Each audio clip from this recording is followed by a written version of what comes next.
First thing is I wanted to update the news media about an investigation that we have ongoing. First of all, I want everyone to know that it's an officer-involved shooting. By statute, it is to be investigated by an impartial group or team.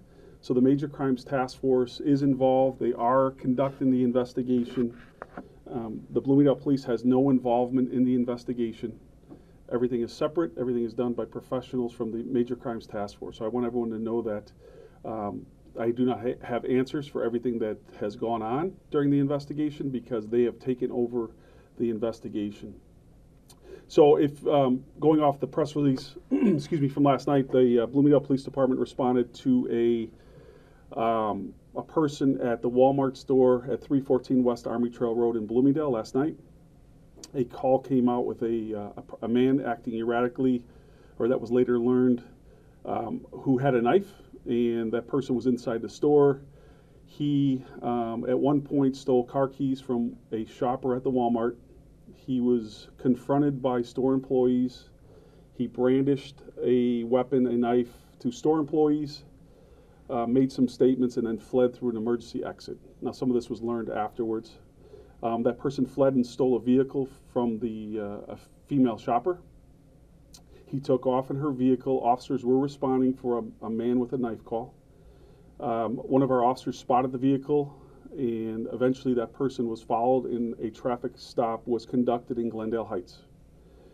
During that time, officers gave some verbal commands to the person who was stopped, who I will identify eventually.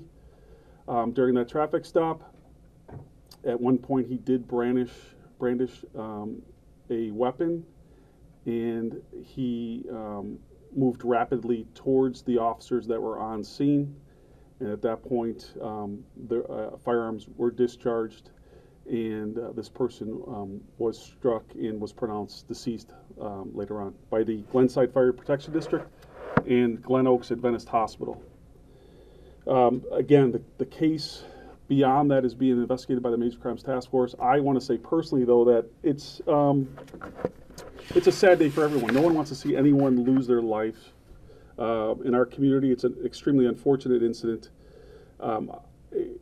Sometimes in law enforcement, which it's a tough job, we're put in situations that we have to take immediate and fast action. I've reached out to the family of the decedent. I've had conversations with representatives from his family. I'm also concerned about the well-being of our officers involved. We have to provide certain things for them in counseling, so we have to make sure that they're okay. By protocol, they were brought to an area hospital after this incident. They will be on administrative leave as this investigation progresses. The person who I will call at this point the decedent or offender is a Julius Glover, Glover. His last known address is on the 200 block of Klein Creek in Carroll Street.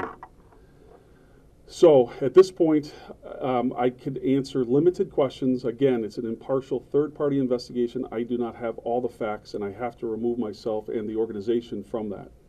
So are there any questions that I can't answer? Yes, ma'am. How many of the officers of Bloomingdale fired their weapon? Yeah, because of the fact that it's an ongoing investigation, I don't even have all those facts at this point, but the investigation by the Major Crimes Task Force will come up with those answers at one point. How many officers are on paid administrative leave?